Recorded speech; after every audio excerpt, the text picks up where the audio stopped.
Conversamos ahora con el subsecretario de Salud Pública del Ministerio de Salud de la República de Chile, Cristóbal Cuadrado. ¿Cómo está, subsecretario?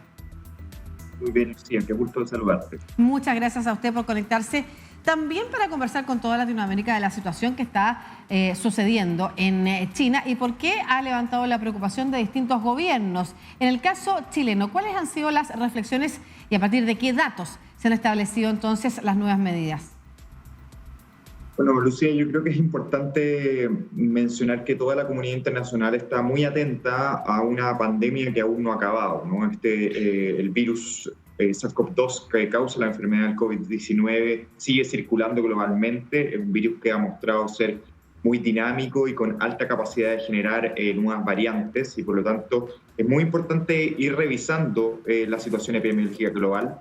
La situación de China es particularmente llamativa por varias razones. La primera es que hay que recordar que el gobierno chino impulsó durante un tiempo muy prolongado una estrategia de COVID-0 que les permitió mantener a raya los contagios, pero que inevitablemente en algún momento iba a implicar el retroceder en medidas y que el virus circulara. Es imposible mantener al virus fuera de las fronteras de manera definitiva.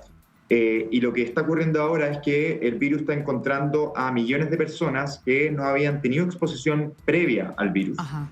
Y que además se da en un contexto en el cual lamentablemente China no logró avanzar de manera tan importante con respecto a la vacunación de refuerzo. Para dar una cifra, para tener como consideración, las personas más de 80 años en China, solamente un 40% ha recibido una dosis de refuerzo, ¿no? Eso en contraste a países como Chile, en el cual nosotros tenemos que más del 80% de la población ha recibido 4 dosis de vacuna, o sea, 2 dosis de refuerzo, ¿no? Claro. Por lo tanto, son situaciones epidemiológicas muy distintas y ese escenario está explicando de por qué variantes muy contagiosas, como son los sublinajes de Omicron, en el contexto de China están generando una gran ola de contagios que estamos mirando con mucha preocupación. ¿Por qué? Porque podría ser una situación en la cual puedan aparecer nuevas variantes que no conozcamos y que podrían poner en riesgo al resto de los países también. Claro, dentro de las restricciones que se han levantado en China, recordemos después de movilizaciones que se empezaron a realizar en ese país y lo que significó la primera salida pública de Xi Jinping después de su nuevo mandato, a señalar que bajarían efectivamente algunas de las restricciones, pero que solicitaba a los gobiernos de cada zona de China, a las autoridades en realidad de cada zona de China, cuidar a sus ciudadanos y ciudadanas. Parte de las medidas que se han levantado tiene que ver con las restricciones para los viajeros, lo que ha significado que distintos países reaccionen. El caso de la extensión de del decreto de alerta sanitaria chileno, ¿tiene que ver con eso también? Nosotros valoramos efectivamente que la alerta sanitaria es un instrumento que nos da la posibilidad de responder de manera ágil y flexible a escenarios que son cambiantes en el tiempo. Y esa fue la razón por la cual decidimos prolongar y sin duda que la situación en China fue uno de los elementos principales. Hay que recordar que algunos días antes de la celebración de Navidad, la OMS también se declaró muy preocupada por esta situación. Y en ese escenario nos parecía razonable poder contar por algún tiempo más con las facultades que nos da la alerta sanitaria en Chile.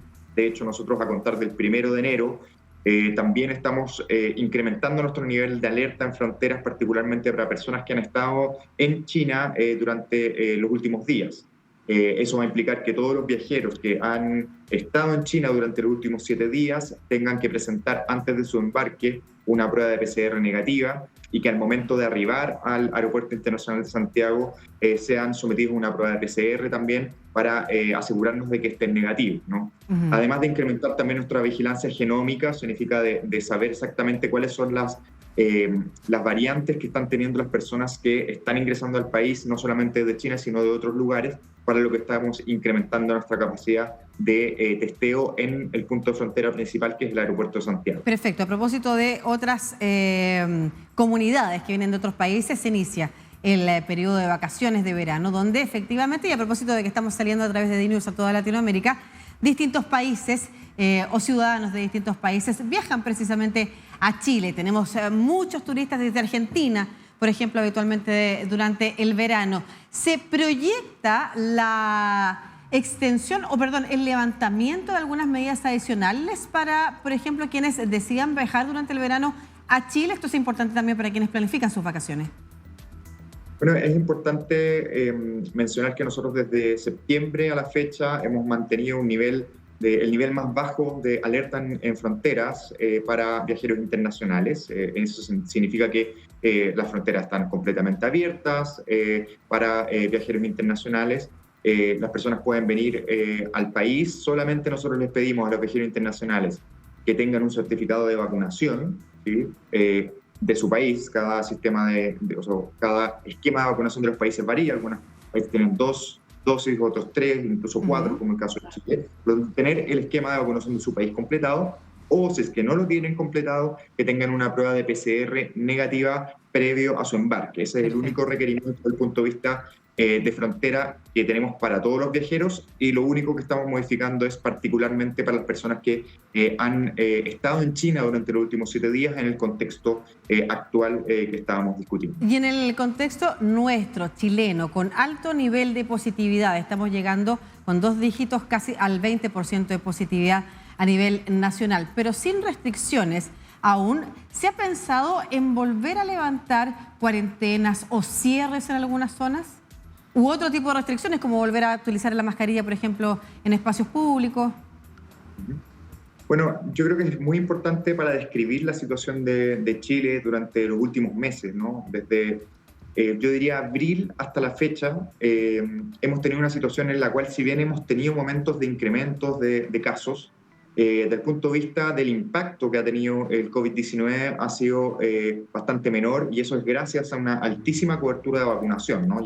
Ya lo decíamos, más del 80% de la población adulta con 4 dosis de vacunas, donde además hemos avanzado en una vacunación bivalente anual en la población de más riesgo, que va avanzando. Y eso ha implicado que, por ejemplo, nunca hayamos superado un 10% de las camas UCI del país utilizadas para pacientes con COVID-19. Durante el año. Hayamos también, durante este año, desde abril en adelante, ¿no? De que durante el invierno de este año tuvimos un 90% menos de personas hospitalizadas por COVID en comparación a lo que vivimos durante el invierno del 2021, ¿no? Por lo tanto, hay que entender que es un escenario epidemiológico muy distinto. Distinto porque tenemos altos niveles de protección por vacunas, lo que hace que efectivamente la cantidad de personas enfermando gravemente es mucho menor. Y además es distinto porque tenemos una variante circulante que es Omicron y todos sus sublinajes, que es extremadamente contagiosa, pero en un contexto de alta vacunación genera una enfermedad que es mayoritariamente leve. Entonces, cuando, claro, uno mira los casos, uno dice, bueno, tenemos 5.000, 6.000 casos diarios, y que cuando uno mira eso con la óptica del 2020 o el 2021, parece que es una situación de mucha preocupación. Pero cuando uno mira al mismo tiempo que eso no está significando una presión del sistema hospitalario, ni tampoco un incremento de los casos fallecidos, uno se da cuenta que estamos en un escenario distinto. Sí, de todas maneras, perdón, por eso... Tenemos la alerta sanitaria que nos permite, eventualmente, si es que cambia el escenario, poder implementar nuevas medidas, pero por lo pronto seguimos un escenario de apertura en el cual podemos mirar con tranquilidad nuestro escenario, pero estando siempre preparados para que en caso de algún cambio podamos reinstalar medidas si es que eso es necesario. Sí, igual no se puede dejar eso. No sé si nos quiere dar algunas palabras y además cerrar también con algún mensaje de autocuidado. Dejar de pensar en cómo Chile, teniendo estas medidas que se prolongaron en el tiempo y luego iniciando tempranamente el proceso de vacunación, tiene una de las cifras más altas de fallecidos en Sudamérica y en el mundo respecto al porcentaje de población, ¿no es cierto? Mortalidad, letalidad del virus. Estamos hablando de 63.000 personas. Recuerdo el año 2020, cuando un grupo también de expertos en salud, está incluido, alertaban al gobierno de aquel entonces que si se prolongaba esta forma de enfrentar el virus, podríamos llegar a lamentar 70.000 muertes. Estamos en 63.000, según la cifra oficial. No es una cifra muy lejana. ¿Se puede comentar algo respecto de qué pasó en este país? ¿Qué errores se cometieron al inicio de la pandemia que nos tienen en esas cifras? Yo creo que es muy importante, Lucía, recordar, y esta conversación ha estado en torno a eso, ¿no? De que la pandemia no se ha acabado. Lamentablemente, y eso hay que decirlo con mucha claridad, como ha evolucionado este virus, hace prácticamente imposible que el virus vaya a desaparecer, ¿no? O sea, este es un virus que nos ha impactado duramente durante prácticamente 3 años, y que es un virus que va a seguir con nosotros circulando. Significa que en el tiempo va a seguir causando enfermedad grave, muertes, hospitalizaciones, ¿no?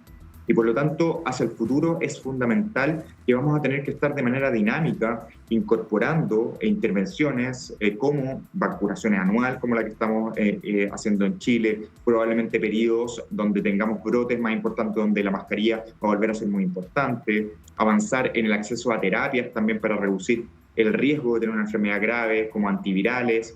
Nosotros en Chile también durante este año implementamos una garantía GES para la rehabilitación posterior a tener una enfermedad de COVID-19. Y todas estas son medidas que vamos a tener que seguir fortaleciendo y revisando, porque este virus no va a desaparecer, ¿no? Ahora, durante estos 3 años hemos tenido mucho aprendizaje. Yo diría que los 2 primeros años, 2020 y 2021, fueron años muy, pero muy duros, donde lamentablemente yo creo que todos tenemos a alguien cercano que pueda haber estado gravemente enfermo o fallecido. Y eso debe ser algo que recordemos, ¿no? Porque si es que nos olvidamos de lo que ha significado esta pandemia, estamos perdiendo la oportunidad de hacer aprendizajes que nos permitan estar más preparados para el futuro. Claro. El uso de mascarilla, por ejemplo, cada vez que estemos en invierno con alta circulación viral, cuando estemos en aglomeraciones, la importancia de la mascarilla también cuando tenemos síntomas respiratorios, la importancia de vacunarnos, ¿no? No puede empezar a caer nuestra vacunación porque creamos que esto ya está resuelto, ¿no?